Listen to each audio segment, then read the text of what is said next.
अस्सलाम वालेकुम my champions. मैं हूं आपका टीचर उसामा नजीर और आप देख रहे हैं YouTube channel light and matter official.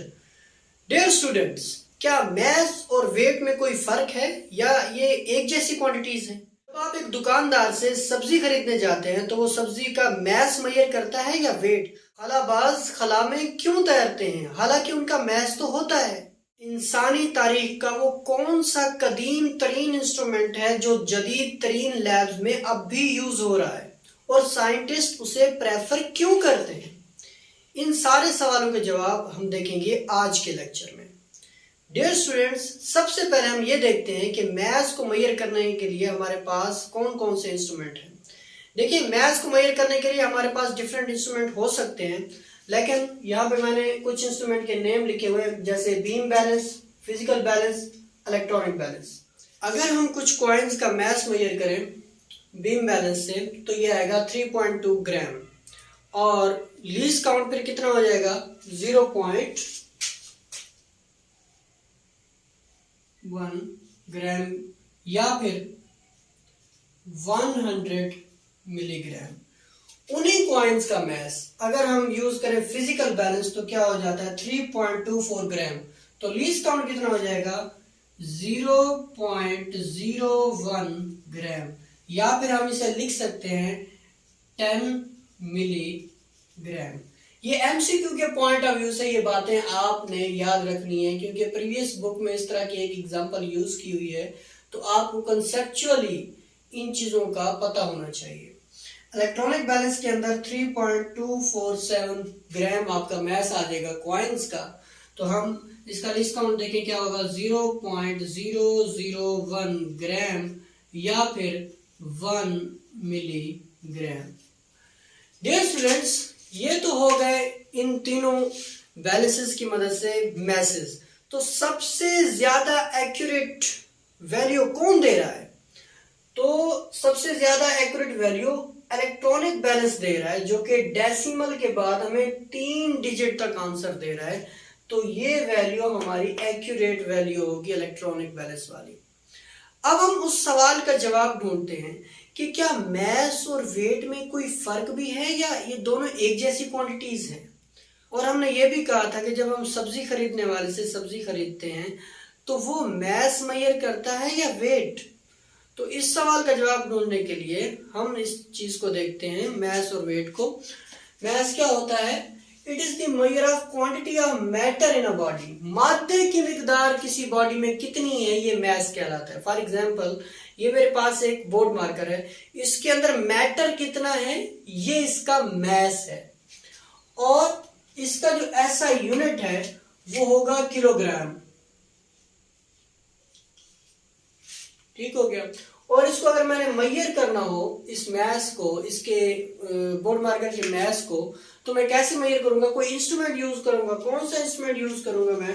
मैं फिजिकल बैलेंस यूज करूंगा, या फिर इधर मेरे पास और है बीम बैलेंस है या इलेक्ट्रॉनिक बैलेंस है, इनको यूज करूंगा ताकि मैं इसका मैथ्स मेजर कर सकूं।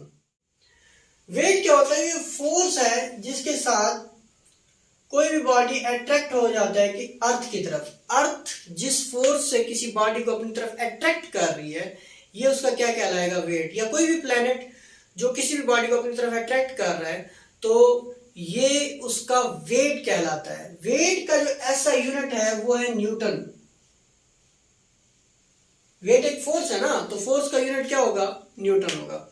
और इसको मेजर किया जाता है स्प्रिंग बैलेंस से। तो अब यहां से ये बात समझ में आ गई कि मैथ्स और वेट अलग अलग क्वांटिटीज हैं। इसी वजह से जो खलाबाज है वो खला में तैर तो रहे होते हैं, लेकिन उनका स्टिल मैथ्स होता है, क्योंकि मैथ्स क्या है? क्वांटिटी ऑफ मैटर है। और वेट क्या है? वो फोर्स ऑफ ग्रेविटी है, जो ग्रेविटेशनल फोर्स है अर्थ की या किसी प्लैनेट की, जो उसको अपनी तरफ खींच रहा है। इसी वजह से हम ये कह सकते हैं कि ये दोनों अलग अलग क्वांटिटीज हैं। और हम यहां पर एक गलती करते हैं। हम गलती क्या करते हैं? डेली लाइफ में हम पूछ रहे होते हैं मैथ्स, लेकिन हम टर्म वेट यूज करते हैं। फॉर एग्जांपल, हम कहते हैं कि भाई इसका कितना वजन है, तो अगला बंदा कहता है कि इसका वजन है जी 20 किलोग्राम या 50 किलोग्राम। तो हमें ये जो टर्म वजन यानी वेट हमने ये यूज किया है, इसकी बजाय हमें ये कहना चाहिए कि भाई इसका कितना मैस है। तो इस तरह हम मैस और वेट को गड़बड़ कर रहे होते हैं। ये दोनों अलग अलग कॉन्सेप्ट हैं फिजिक्स के अकॉर्डिंग। इसके बाद हमारे पास एक डेफिनेशन मौजूद है जो एज अ शॉर्ट क्वेश्चन आपसे पूछी जा सकती है कि वेइंग क्या होता है। तो mass of an object is found by comparing. Mass कैसे फाइंड किया जाएगा? कंपेयर करते हुए किसी भी ऑब्जेक्ट को विद नॉन स्टैंडर्ड मैस। देखिए ये नॉन स्टैंडर्ड मैस क्या होता है? नॉन स्टैंडर्ड मैस उस बाट को कहते हैं जो बाट हम एक साइड पर यूज करके दूसरी साइड पे कोई भी चीज डाल देते हैं, फ्रूट डाल दिया, वेजिटेबल डाल दी, तो उससे हमें वो वैल्यू मिल जाती है। उसको कहते हैं हम, जो बाट होता है उसे हम क्या कहते हैं? नाउन स्टैंडर्ड मैस कहते हैं। उसके साथ जो हमारा कंपेयरिंग का प्रोसेस होता है, एक साइड पे हमने वो नाउन मैस डाल दिया जो बाट था, दूसरी साइड पे जो चीज हमने मेजर करनी है जिसका मैस वो डाल दिया, तो इस प्रोसेस को क्या कहते हैं? हम वेइंग कहते हैं। अब हम चलते हैं नेक्स्ट बोर्ड पर और डिस्कस करते हैं फिजिकल बैलेंस। फिजिकल बैलेंस जो है बेस करता है सिस्टम ऑफ लिवर्स पर। यह बड़ा इंपॉर्टेंट पॉइंट है कि फिजिकल बैलेंस की जो बुनियाद है वो है प्रिंसिपल ऑफ लिवर्स। अब ये प्रिंसिपल ऑफ लिवर्स क्या है? ये प्रिंसिपल कुछ इस तरह से है कि दो पलड़े हों और दरमियान से उन्हें बैलेंस किया हुआ हो, इस चीज को आप लिवर सिस्टम कहते हैं। तो ये बिल्कुल ऐसे ही काम करता है जैसे सिस्टम ऑफ लिवर काम करता है। तो इसी चीज को यहाँ पे बयान किया गया है। जैसे झूला होता है शीशा वाला, के दरमियान से बैलेंस किया हुआ होता है और दोनों, एक साइड पे बच्चा बैठा होता है, दूसरी साइड पे बच्चा बैठा होता है, या आम रूटीन में जैसे हम तराजू भी देखते हैं, तो इस चीज को हम लिवर सिस्टम कहते हैं। अब हम फिजिकल बैलेंस को देखते हैं। ये वो इंस्ट्रूमेंट है जो इंसानी तारीख का कदीम तरीन इंस्ट्रूमेंट है, लेकिन अब भी जदीद तरीन लैब्स में यूज हो रहा है। जदीद तरीन लैब्स में यूज होने की वजह क्या है? एक इंटरेस्टिंग फैक्ट है फिजिकल बैलेंस के बारे में कि ये इंसानी तारीख का कदीम तरीन इंस्ट्रूमेंट होने के बावजूद जदीद तरीन लैब्स में अब भी यूज हो रहा है। ये तकरीबन 5000 साल पुराना इंस्ट्रूमेंट है। इसकी क्या वजह हो सकती है? इसकी वजह यह है कि जो डिजिटल बैलेंस हैं आजकल के modern digital balance electromagnetic interference का शिकार हो जाते हैं, जिसकी वजह से उनकी वैल्यूज पर एतमाद नहीं किया जा सकता। ये अनअफेक्टेड रहता है, पहला फायदा। दूसरी बात, इसकी वैल्यू पे ज्यादा एतमाद किया जाता है। और तीसरी बात, ये साइंसी तारीख का एक कदीम इंस्ट्रूमेंट है, ये भी इसको बरतरी हासिल है। इसी वजह से जो सेंसिटिव रिसर्चेस हैं और केमिस्ट्री लैब्स के अंदर मुख्तलिफ एक्सपेरिमेंट हैं, उनके लिए जो मेजरमेंट्स अब भी ली जाती हैं वो फिजिकल बैलेंस का यूज करके ही ली जाती हैं। अब हम इसे डिटेल में देखते हैं, इसके एक एक पार्ट को देखते हैं और फिर इसके हवाले से हम वैल्यू कैसे मेजर करेंगे उसके स्टेप्स को भी देखेंगे। ये इसकी कुछ बातें समझ लें। ये वाला जो ऊपर वाला हिस्सा है इसे बीम कहते हैं। ये हमारे पास पॉइंटर है और ये वाला है स्केल। यहाँ पे ये प्लम लाइन है, ये बैलेंसिंग स्क्रूज हैं और ये लेफ्ट पैन और ये राइट पैन। यहाँ पर ये जो है ना लेवलिंग स्क्रूज हैं और ये एडजस्टमेंट करने वाली जो नॉब होती है ये वो नॉब है। ठीक हो गया। अब हम स्टेप वाइज देखेंगे। मैं जो है ना अपने मोबाइल से रीड करूंगा, यहाँ पे मैंने स्टेप नहीं लिखे तो उन्हीं को यहाँ पे एक्सप्लेन करता जाऊंगा। इसमें मेजरमेंट का जो पहला पॉइंट है वो ये है, level base of balance using levelling screws until the plumb line is exactly above the pointed mark. आपने इन स्क्रूज का यूज करके इसको बैलेंस कर देना है ताकि ये जो प्लम लाइन है बिल्कुल इधर सीधी हो जाए। ठीक हो गया।